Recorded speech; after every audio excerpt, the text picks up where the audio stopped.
Silakan duduk, Ibu Bapak Saudara semuanya, Shalom. Tema kita pada bulan Juni ini adalah bagaimana kita menjadi gereja yang kuat sekaligus jadi berkat. Kalau saya bicara soal gereja, tentu saja itu tidak hanya bicara gereja secara organisasi, gereja secara lembaga atau institusi. Sebab Alkitab juga mengatakan bahwa kita ini adalah tubuh Kristus yang adalah gereja Tuhan. Amin. Saudara dan saya adalah gereja. Kalau saudara menjadi kuat, maka salah satu tanggung jawab kita, hidup ini harus jadi berkat. Tema minggu ini adalah kita ini dipanggil untuk jadi berkat. Yang percaya katakan amin. Boleh katakan kepada kanan kiri saudara, Anda dipanggil untuk jadi berkat. Yang lebih mantap, Anda dipanggil untuk jadi berkat. Haleluya, haleluya. Mari kita mulai, dan saya akan memulai dengan sebuah gambar seperti ini. Saya rasa tidak asing, kalau Anda punya mobil, maka di area dashboard mobil Anda, di speedometernya itu selalu ada penunjuk arah bensin, bahan bakar. Mulai E sampai F. Saudara-saudara, kalau Anda amati gambar ini, maka Anda akan sangat tertolong dengan salah satu simbol di gambar ini. Apa kira-kira menurut Anda? Selain simbol bensin atau bahan bakar, Anda melihat di sebelah simbol bahan bakar ini ada apanya? Ada jarum penunjuk. Seringkali kita melewatkan ini. Dulu sekali sebelum saya tahu, setiap kali misalnya kami berpergian dengan menggunakan mobil rental, maka ketika kami harus mengisi bahan bakar, kami ini sangat sulit untuk menebak kira-kira tangki bahan bakar itu ada di sebelah kanan atau kiri mobil saya. Maka seringkali yang penting kami masuk ke SPBU, kemudian turun, kemudian lihat tangkinya di kanan atau kiri, betul enggak? Dan saya percaya petugas SPBU akan tahu kalau ini bukan mobilnya. Mau semewah apapun, dia akan tahu ini mobil pinjaman atau itu mobil rental. Tapi sekarang ada kabar baik buat Anda yang suka pakai rental tapi kelihatan itu mobil Anda. Anda tidak perlu turun. Sebab kalau Anda lihat gambar ini, ada jarum penunjuk ini menunjukkan itu arah mana tangki bahan bakar itu ada. Kalau di gambar ini berarti kira-kira tangkinya ada di mana? Di sebelah kanan, betul enggak? Jadi Anda yakin aja untuk masuk ke SPBU karena ini menolong. Maksud saya cerita ini adalah bahkan sebuah produsen mobil otomotif itu tidak pernah asal-asalan di dalam mendesain, di dalam menciptakan sesuatu. Hal yang tampaknya kecil sekalipun itu punya arti di baliknya. Yang paham katakan amin. Jadi saudara, kalau sebuah produsen itu gak pernah asal-asalan. Dia tahu persis hal yang paling detail itu punya maksud dan tujuan. Saya berkata, produsen kehidupan kita yang menciptakan kita itu adalah Tuhan sendiri. Dan percayalah bahwa Tuhan tidak pernah asal-asalan dalam mencipta. Ada maksud dan tujuan tertentu yang mana kalau kita hidup, percayalah kita bukan untuk genep-genep di dunia ini. Ayo ngomong ke kanan kirinya, Anda ada bukan karena genep-genep. Anda ada untuk sebuah tujuan, amin. Tujuannya apa? Jangan bilang genep-genep. Kita ada untuk sebuah tujuan. Maka kalau saya mengatakan, karena tema kita hari ini adalah kita dipanggil untuk kita menjadi berkat. Bahkan termasuk ketika Anda diberkati. Anda punya posisi, Anda punya jabatan, Anda punya talenta, Anda punya karunia. Anda diberkati dengan kekayaan, Anda diberkati dengan banyak privilege. Saya berkata kepada Anda, dengar baik-baik. Tuhan punya tujuan dan Tuhan punya alasan. Celakanya adalah banyak orang Kristen tidak memahami kenapa Tuhan angkat dia. Kenapa Tuhan promosikan dia? Kenapa Tuhan berkati dia? Kenapa Tuhan sediakan banyak privilege untuk hidupnya? Hari ini kita mau belajar sama-sama dari satu tokoh yaitu Abraham. Kejadian pasal yang ke-12, ayat yang pertama sampai dengan ayat yang ketiga. Berfirmanlah Tuhan kepada Abram, pergilah dari negerimu dan dari sanak saudaramu dan dari rumah bapamu ini ke negeri yang akan kutunjukkan kepadamu. Aku akan membuat engkau menjadi bangsa yang besar dan memberkati engkau serta membuat namamu masyhur dan engkau akan menjadi berkat. Aku akan memberkati orang-orang yang memberkati engkau dan mengutuk orang-orang yang mengutuk engkau. Yuk baca sama-sama, 2, 3. Dan olehmu semua kaum di muka bumi akan mendapat berkat. Abram dipanggil untuk diberkati. Tapi Tuhan memanggil Abram memberkati bukan karena asal-asalan. Ada tujuannya. Tujuannya apa? Engkau akan jadi berkat. Ayat yang kedua. Diulang di ayat yang ketiga. Lebih powerful lagi. Dan olehmu Abraham, maka semua. Katakan semua. Semua apa saudara? Semua kaum. Berarti tidak cuma orang-orang di sekeliling Abraham. Bahkan seisi dunia akan terberkati melalui Abraham. Kelihatannya terlalu mengawang-awang. Nanti kita akan buktikan dengan firman Tuhan. Apakah benar ayat ini digenapi bahwa kehadiran Abraham itu menjadi berkat bagi seisi dunia. Mari kita lihat yang pertama lebih dulu, satu ayat demi satu ayat kita bahas sama-sama. Yang pertama gini saudara, bahwa kalau kita rindu jadi berkat, maka itu dimulai dari ketaatan kita kepada panggilan Tuhan. Ayat yang pertama tadi bilang apa? Berfirmanlah Tuhan kepada Abram, pergilah dari negerimu dan dari sanak saudaramu dan dari rumah bapamu ini ke negeri yang akan kutunjukkan kepadamu. Perhatikan saya, sebelum Anda jadi berkat, Anda harus hidup di dalam ketaatan. Mustahil hidupmu bisa jadi berkat kalau kita sendiri tidak hidup di dalam ketaatan. Contoh yang sangat jelas Abraham. Sebelum Abraham menjadi berkat bagi banyak bangsa, maka dia harus melakukan hal yang pertama. Keluar dari negerinya, dari rumah orang tuanya, dari sanak saudaranya untuk pergi ke tempat yang Tuhan tunjukkan. Perhatikan saya, seringkali kita melewatkan ayat ini karena kita pikir mudah bagi Abraham untuk keluar dari rumahnya. Hari ini mungkin beberapa di antara kita perlu sedikit memahami ayat ini dari konteks pendalaman Alkitab. Background ceritanya kayak apa sih? Sehingga ketika Tuhan berkata Abraham keluar dari negerimu, itu bukan hal yang mudah. Saya jelaskan kepada Anda, Abraham itu tinggal di daerah yang namanya Ur Kasdim. Seperti apa Ur Kasdim itu? Ur Kasdim ini kurang lebih gambarnya saudara-saudara. Ur Kasdim itu kalau ibarat zaman sekarang itu kota metropolis. Ibarat zaman sekarang itu Shanghai-nya Cina, New York-nya Amerika, atau Jakartanya Indonesia. Itu kota yang maju, kota yang makmur, memiliki sistem irigasi yang hebat, sekaligus jadi pusat perdagangan. Orang kalau dari desa ke kota, namanya apa? Urbanisasi. Ini dulu sekolah ya kita semuanya ya. Dari desa ke kota, urbanisasi. Banyak orang mau, banyak orang suka, betul? Tapi coba sekarang dibalik, dari kota ke desa, banyak mau. Kalau dari Wonogiri ke Solo, banyak orang mau. Amin, Siska mana? Kalau dari Purwodadi ke Solo, puji Tuhan, mau juga. Tapi kira-kira kalau Anda sudah berada di kota yang cukup mapan, cukup settle, cukup maju, mau pindah ke desa?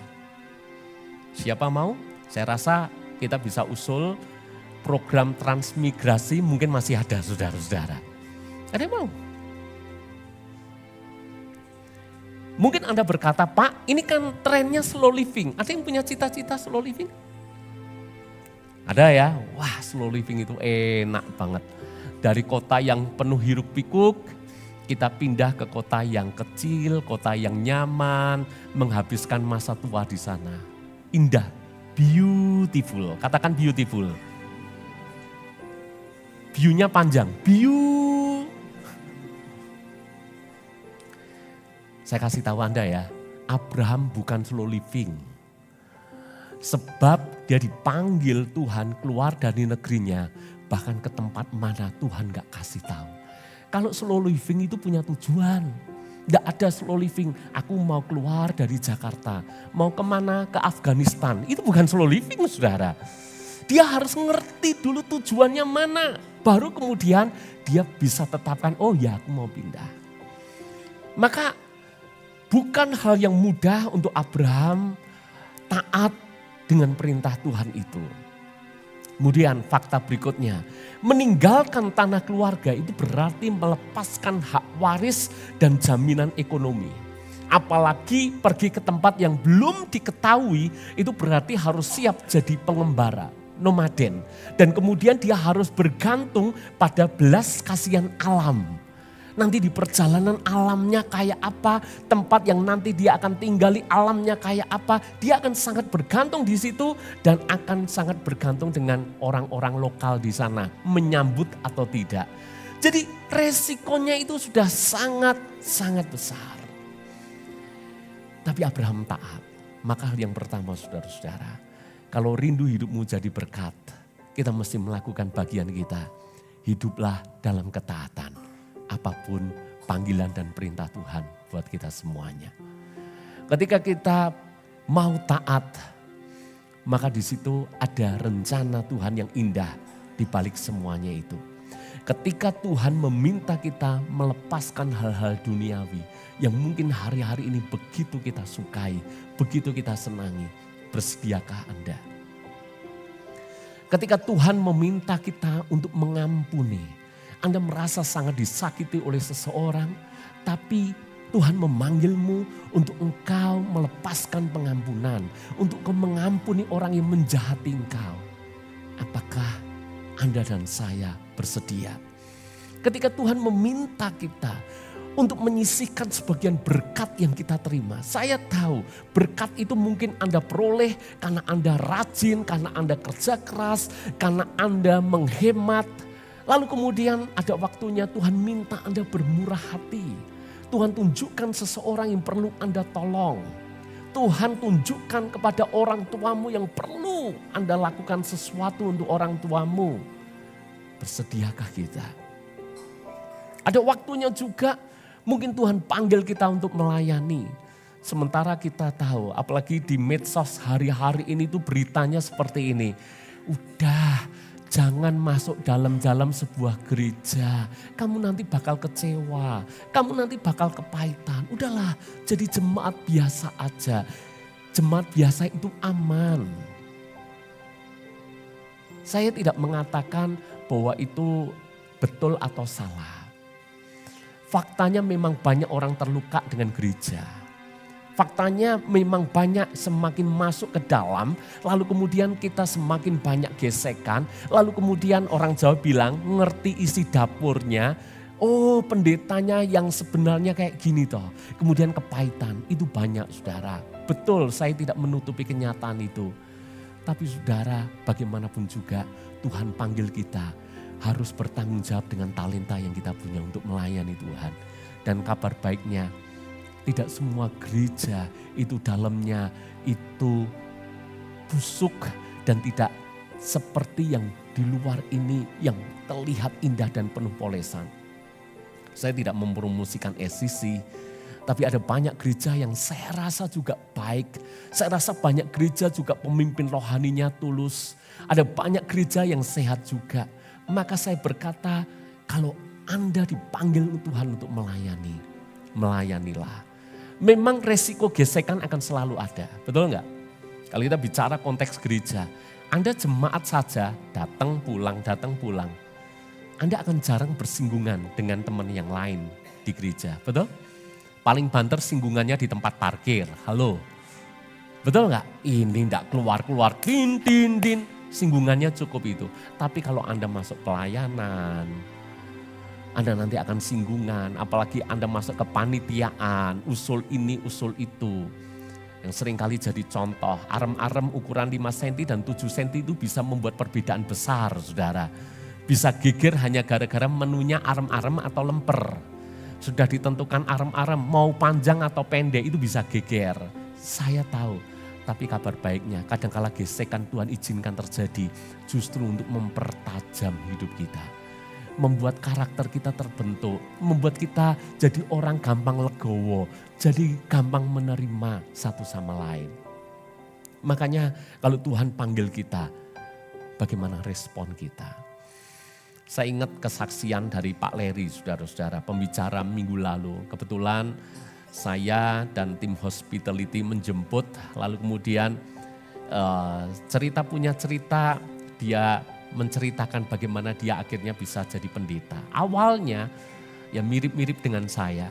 Dia berkata, ya saya akan kerja, sekalipun dia ini anak pendeta, saudara.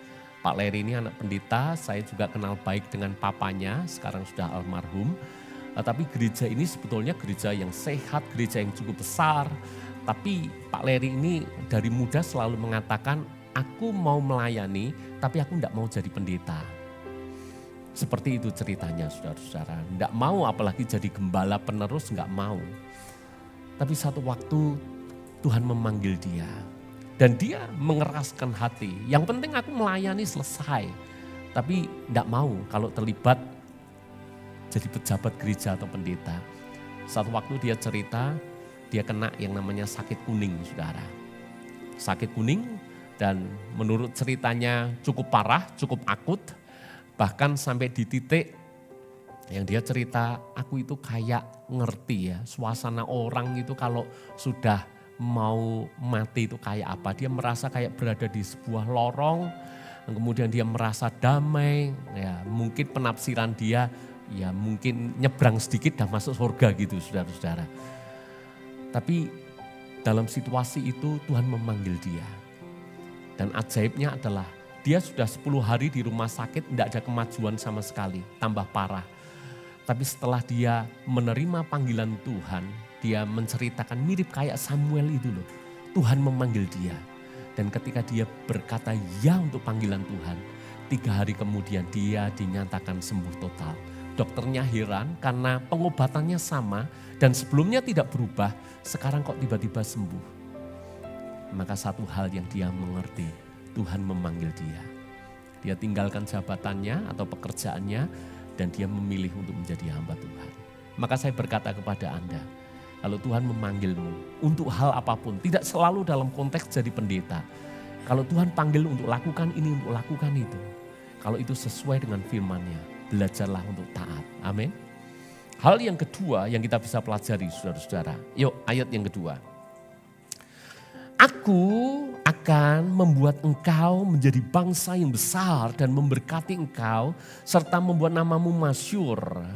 Coba garis bawahi kata aku. Saya sengaja buat huruf yang berbeda supaya kita mengerti. Aku berarti yang membuat besar itu siapa? Tuhan. Aku, Tuhan yang akan membuat Abraham menjadi bangsa yang besar. Tuhan yang memberkati Abraham. Tuhan yang akan membuat namanya masyhur.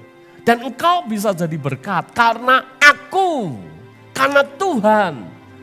Maka saudara-saudara, kalau kita belajar soal Abraham, membuat jadi bangsa besar. Coba pikirkan, waktu itu Abraham usia berapa? Ada yang tahu? Yuk kasih kuis, yang bisa menebak nanti dapat 1 sosis, ayo. Usia berapa? Kurang menarik ya. Berapa Pak? 40 kurang tua Pak. Wah ini tebak-tebakan ini namanya. Sudah nebak salah lagi. 75 tahun saudara saat dia dipanggil. Abraham sudah tua 75 tahun. Istrinya, rahimnya sudah tertutup. Plus dia mandul. Udah mandul, rahim tertutup, suaminya Abraham sudah tua. Coba logikanya, untuk punya satu anak saja kesulitan. Bagaimana mungkin dia akan menjadi bangsa yang besar? Kalau memampukan untuk bisa jadi bangsa yang besar, maka kita bisa simpulkan cuma satu hal ini yang membuatnya terwujud. Karena Tuhan, bukan karena Abraham. Amin. Kalau menurut Abraham, maaf kata, dia mau pergi ke pengobatan manapun, mana bisa. Coba tanya kepada dokter, kalau sudah mandul, sudah tua, rahim tertutup, bisa enggak punya anak? Tapi bagi Tuhan tidak ada yang mustahil. Dan untuk bisa menjadi bangsa yang besar, syaratnya apa sih? Sebuah kelompok, kalau saya baca sejarah-sejarah purba, untuk bisa jadi bangsa yang besar harus menjadi sebuah kelompok yang besar dulu dan punya tanah atau wilayah kedaulatan dulu. Abraham ini pengembara. Bagaimana mungkin dia bisa menjadi bangsa yang besar?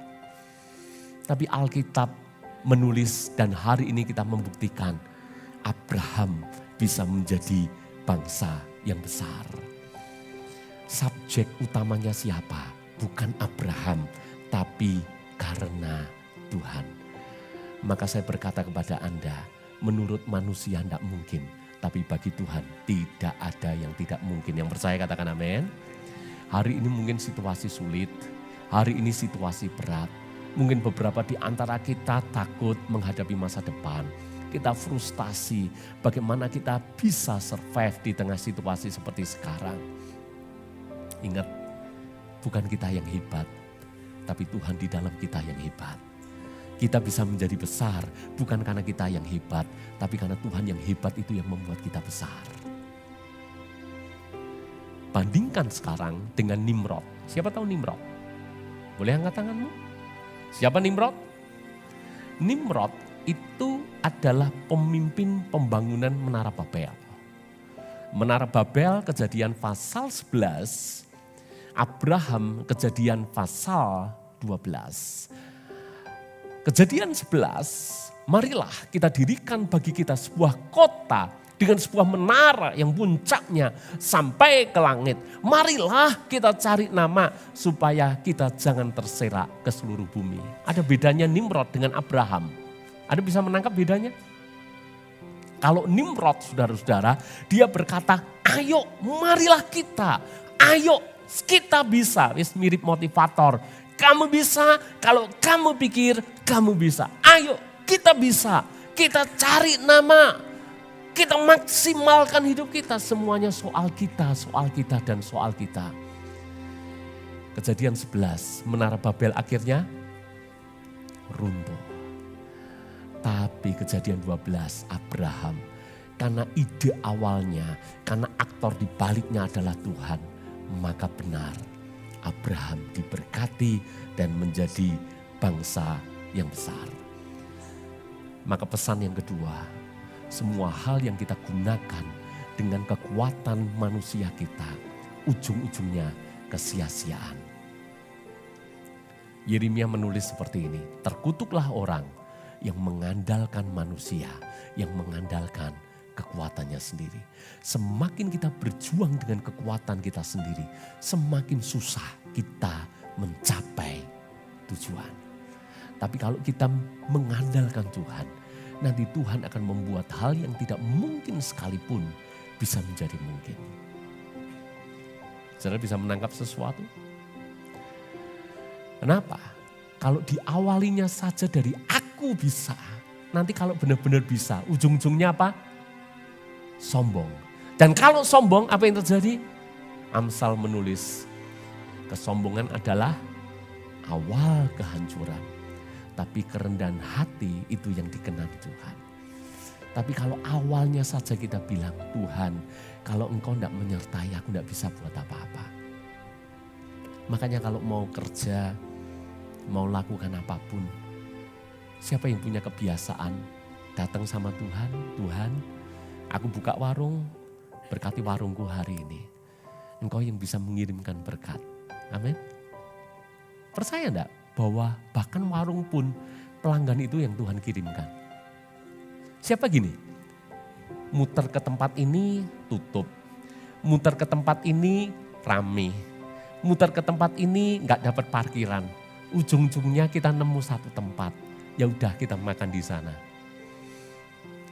Ini sudah dilewati berkali-kali. Tapi toh akhirnya orang makan di situ. Saya tanya, kalau bukan berkat Tuhan, siapa lagi yang membuat? Siapa pernah gini?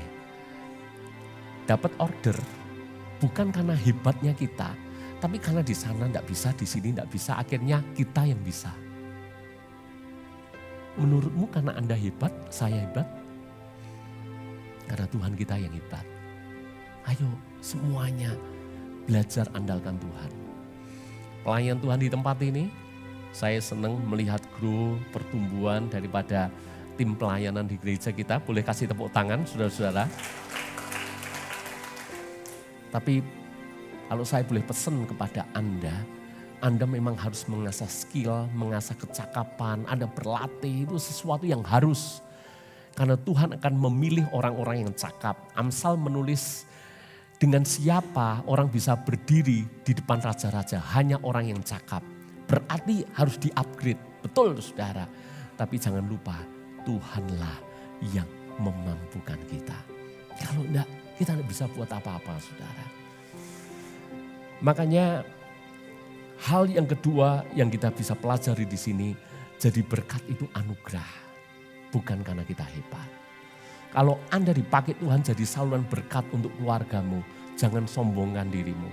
Saya sering jumpai gini, ada satu anak di dalam satu keluarga dan anak itu memang lebih dibandingkan dengan yang lain. Kemudian anak itu yang menjadi penopang untuk orang tuanya, menjadi penopang untuk saudara-saudaranya. Tapi yang sungguh disayangkan adalah ketika orang itu jadi sombong. Bahkan maaf, semoga tidak ada di gereja ini ya. Ada anak yang perintah-perintah orang tuanya.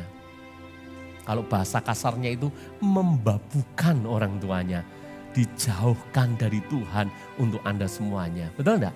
Karena seolah-olah saya yang menghidupi orang tua, saya yang menyupport orang tua, lalu kemudian banyak orang dengan semau-maunya memperlakukan orang tua. Hari ini saya mengingatkan Anda semuanya, belajarlah rendah hati. Kalaupun hidupmu jadi berkat seperti Yusuf, keluarganya, orang tuanya, saudara-saudaranya terberkati karena Yusuf. Belajarlah untuk mengingat, bukan karena Yusuf yang hebat, tapi karena Tuhan yang mengangkat Yusuf. Hal yang ketiga, saya akan selesai di poin yang ketiga ini. Ayat yang kedua. Untuk tujuan apa Tuhan memberkati kita? Ayat yang kedua, yuk kita baca sama-sama. 2, 3. Aku akan membuat engkau menjadi bangsa yang besar dan memberkati engkau serta membuat namamu masyhur. 2, 3, dan engkau, lebih mantap, dan engkau, ayat 3, dan olehmu. Kenapa Tuhan memberkati Abraham luar biasa? Pernah menghitung Abraham itu berkatnya seberapa banyak? Saya berikan beberapa fakta dalam Alkitab ya. Selama ini kan kita cuma taunya ya Abraham sukses, Abraham berhasil, Abraham kaya. Beberapa ayat ya, Kejadian 13 ayat yang kedua. Adapun Abraham sangat kaya. Jadi kalau Alkitab sampai menulis kaya itu berarti benar-benar kaya. Jadi Alkitab itu tidak pernah mengenal yang istilahnya flexing. Abraham bukan tampil kelihatan kaya, enggak. Karena ketika Abraham ditulis sangat kaya, berarti dia benar-benar kaya. Banyak ternaknya, banyak peraknya, banyak emasnya. Coba pikirkan, ketika kisah Abraham dengan Lot, Anda lihat sebuah perkembangan bisnis Abraham enggak? Alkitab menulis apa? Bahkan tempat penggembalaan Abraham dan Lot tidak cukup. Artinya berkembang dengan baik, bertumbuh dengan baik. Itu baru sisi usahanya. Yuk kita baca sekarang, saya sudah tulis di depan saudara-saudara, Kejadian 14 ayat yang ke-14. Ini cerita ketika Lot ditawan. Ini cerita ketika Lot itu mengalami ditawan oleh musuh dan kemudian Abraham coba tolong Lot. Sekarang yuk kita baca Kejadian 14 ayat yang ke-14. Ketika Abraham mendengar bahwa anak saudaranya tertawan, maka dikerahkannyalah orang-orangnya yang terlatih, yakni mereka yang lahir di rumahnya. Berapa saudara-saudara? 318 orang banyaknya, lalu mengejar musuh sampai ke Dan. 318 orang. Ini orang yang terlatih. Ini pasukannya Abraham. Jadi Abraham itu punya orang yang khusus untuk perang. Itu 318 orang. Kalau itu para dewasa, yuk kita berhitung saudara-saudara. Itu orang-orang dewasa yang sudah menikah, maka kira-kira total orang yang ikut dengan Abraham itu berapa banyak sih? Maka kalau dia punya anak, 318 ini punya istri, maka menurut perkiraan klannya Abraham itu lebih dari 1.000 orang. Betul enggak? 1.000 orang berada dalam satu kumpulan, itu jumlah yang besar. Menghidupi 1.000 orang itu jumlah yang besar. Itu Abraham itu benar-benar kaya. Makanya ketika Alkitab menulis Abraham itu sangat kaya, maka dia benar-benar kaya. Pertanyaannya seperti ini, untuk tujuan apa Abraham diberkati? Ayat tadi berkata, supaya engkau jadi berkat. Tidak cuma engkau jadi berkat, tapi semua kaum di muka bumi menjadi diberkati oleh karena engkau. Hidup yang diberkati itu bukan hidup yang hanya menerima. Hidup yang diberkati adalah ketika kita diberkati, maka kita melepaskan berkat itu kepada orang lain. Seperti aliran air. Maka ketika aliran air itu sampai kepada kita, ada dua pilihan. Anda menutup keran itu buat Anda dan saya berhenti sampai kita. Atau Anda membuka keran itu sehingga air itu terus mengalir dan memberkati banyak orang. Kalau Anda pernah ke Tawangmangu, saudara-saudara, kebetulan saya tiap Sabtu itu reading di Tawangmangu. Jadi ada satu rumah makan sederhana yang di depan Balai Kambang itu. Kalau Anda amati, Anda masuk dapurnya, maka Anda akan lihat di sana air itu selalu mengalir, saudara. Ya, jadi ini memang keran itu dibuka, airnya ngocor terus. Saya pernah tanya, kenapa ini tidak dimatikan aja? Jadi ngocor 24 jam sehari, 7 hari seminggu, dan 365 tahun, tidak pernah dimatikan. Lalu kemudian ibunya jawab, jadi kalau itu kerannya ditutup, maka kerannya jebol, saudara. Jadi supaya kerannya tidak jebol, airnya dibuat mengalir terus. Saking berlimpahnya air, maka dia harus buka supaya tidak jebol. Berapa banyak kita diberkati, tapi berkat itu membuat kita rusak. Diberkati membuat kita jebol. Kita menjadi sombong, kita kemudian mulai jadi neka-neko, kemudian kita mulai aneh-aneh dengan berkat itu. Kenapa? Kita nggak bisa kelola berkat itu dengan bijak. Bertanyalah kepada Tuhan, untuk alasan apa aku diberkati. Abraham diberkati tujuannya jelas, bahwa dia harus jadi berkat buat banyak orang, bahkan semua kaum di muka bumi. Saya jelaskan kepada Anda. Yang pertama, Abraham itu jadi berkat bagi orang-orang yang ada di sekitarnya. Ayo awali dari orang-orang yang ada di sekitarmu. Lot keponakannya itu ikut Abraham, dan apa yang terjadi? Maka ketika Abraham diberkati, Lot juga diberkati. Orang-orang yang ada di sekitar kita harus merasakan dampak dari kehadiran Anda. Keluargamu haruslah orang pertama yang menikmati dampak daripada Anda menjadi orang yang diberkati. Orang tuamu harus menjadi orang pertama yang merasakan dampak ketika Anda diberkati. Keluarga besarmu, lalu kemudian orang-orang yang ada di sekelilingmu, sahabat-sahabatmu. Semuanya saudara harus merasakan hidupmu itu memang benar-benar jadi berkat buat mereka semuanya. Orang-orang yang bersama dengan Abraham ikut diberkati. Pasukannya Abraham ikut diberkati. Jumlah gembala Abraham yang banyak ikut diberkati. Jangan sampai gini saudara, kita bisa hebat, jadi berkat untuk gereja bahkan, tapi orang-orang di sekitar kita bahkan tidak kecipratan berkat itu. Saya sering mendengar ada orang gereja untuk gereja royal, tapi untuk keluarga pelit. Jangan saudara, pastikan hidup kita ini penuh dengan kemurahan. Ada orang tua yang bahkan kepahitan dengan gereja. Karena orang tua ini berkata untuk gereja semuanya dikasih. Tetapi untuk orang tua sampai bahasa Jermannya itu kapiran saudara. Orang tua enggak terurus. Kenapa? Aneh menurutku. Harusnya orang-orang di sekitarmu dulu. Nanti termasuk pekerjaan Tuhan baru saudara. Tapi yang saya maksud adalah Abraham jadi berkat buat orang-orang di sekitarnya. Abraham jadi berkat melalui doa-doanya.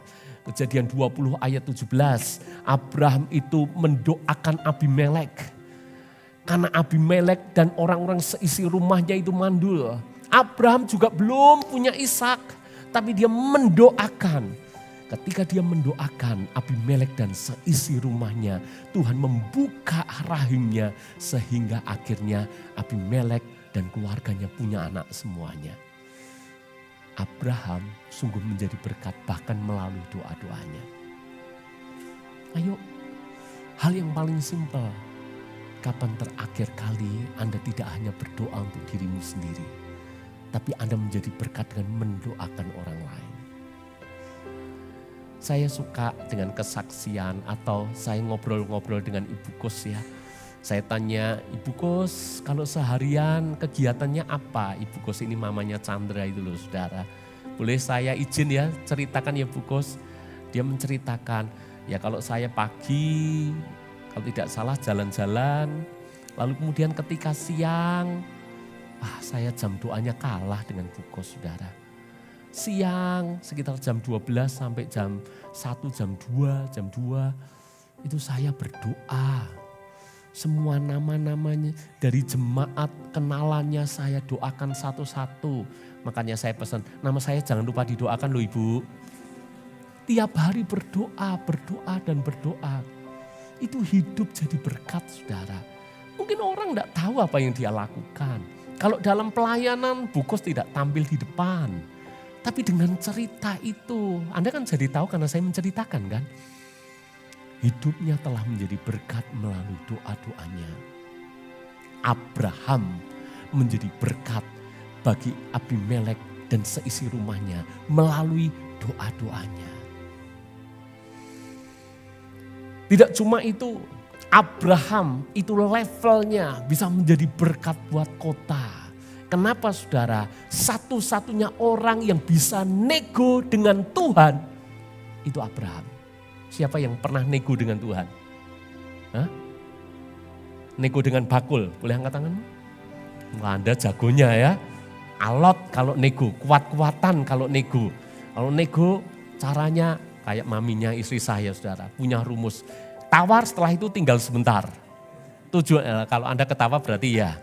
Tujuannya ya dipanggil ya udah gitu. Nah, nego yang kayak gitu banyak saudara. Tapi nego dengan Tuhan, siapa pernah? Abraham nego dengan Tuhan. Tuhan, kalau di Sodom ada 50 orang benar, masakan engkau akan menghukum Sodom? Tuhan berkata, Tidak, kalau ada 50 orang benar. Ini kalau bahasa Jawa, ini nyang-nyangan ning mentulan. You know mentul? Sudah dinyang, Anda kalau jadi bakul itu ya jengkel kalau ketemu gini. Anda nawar, harga berapa? 50. Wes, gampang. Kalau 40, aku ambil. Betul? Lalu kemudian ketika dikasih 40, Abraham gimana? Oh Tuhan, seandainya ada 30, apakah engkau menyelamatkan Sodom? Dikoreksi saudara. Tuhan ini memang sabar banget. Siapa di sini bakul? Kalah sabar toh? Niat apa ora? Betul kan jawaban ada gitu kan? Tuhan berkata, kalau ada 30 orang, aku tidak akan menghukum Sodom. Betul? Dan ketika benar setelah mendengar jawaban 30 orang, Abraham berkata, Tuhan sekali lagi Tuhan, seandainya 20 orang, minta korting lagi. Sampai terakhir, kalau 10 orang. Akhirnya dihukum, berarti 10 orang aja gak ada di sana. Tapi yang saya mau cerita kepada Anda, bagaimana levelnya Abraham itu bisa menjadi berkat untuk Sodom. Seandainya ada segelintir orang benar di Sodom, Sodom itu selamat saudara.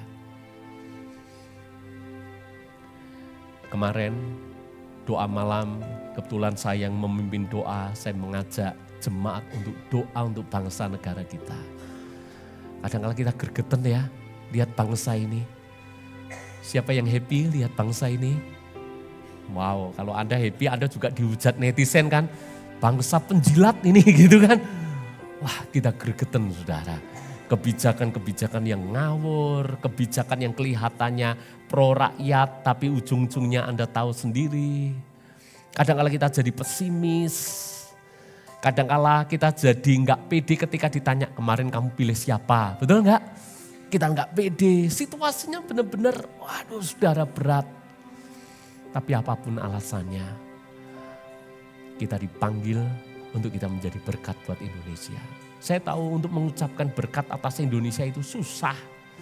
Untuk memberkati pemimpin susah saudara. Tapi bagaimanapun juga seperti Abraham berdoa, minta sesuatu untuk Sodom diselamatkan. Berdoa supaya Indonesia diselamatkan. Rasanya mustahil. Tapi saya percaya gak ada yang mustahil bagi Tuhan. Bagian kita apa? Ayo kita bisa jadi berkat. Sebagai closing, tanya kepada diri Anda.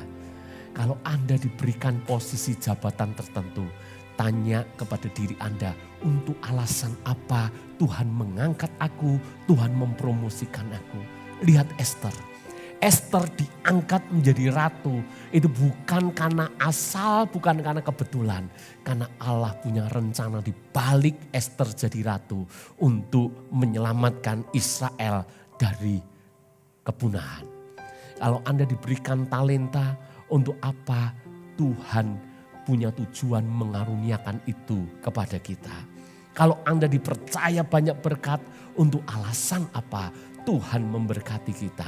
Kalau kita punya privilege tertentu, untuk apa Tuhan memberikan itu kepada kita.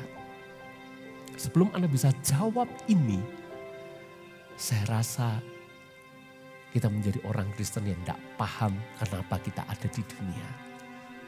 Sekali lagi ya, Anda sudah bisa jawab. Untuk alasan apa posisimu naik? Untuk alasan apa bisnismu berkembang?